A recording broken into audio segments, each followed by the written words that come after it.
Lah terus kowe bali terus ketemu sampean. Nah iki padha karo kula ameng-ameng nyawa. sebabe Sebabnya ketemu sampean mesti belani Kurawa. sing kandha sapa? Embuh. Kok sing kandha sapa kok embuh? Aku ya ora ngerti sing kandha sapa. Iki bingung tenan aku. Bingung wedi. Aku kepoyo ya, Tru. Wis lho diampet sik.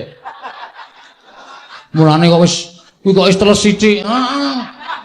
Wis metu sithik.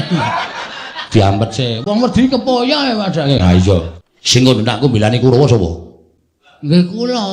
Lho dasarmu apa? Dasar kula sampean niku kulino teng ngene wong Kurawa kulino terus wonten negara Ngastina. Aku ki ratu, Bagong. Heeh. Anu iya. Bang ora salah to? Nggih. Aku ki Nalendra. Nadan aku semendakno srawung karo Prasata Kurawa. Ning aku iso milahke endi sing ala, endi sing becik, endi sing bener, endi sing luput. Aja mbok aku pendhadhar aku srawung karo Prasata Kurawa, terus aku melu-melu karo Kurawa watak aku ora budi candala. Ngerti? Nggih. Ngerti, Gong? Ora meneng wae to anggere nggih. Kok ora? Kecepetan ya omong. Jamu cilik.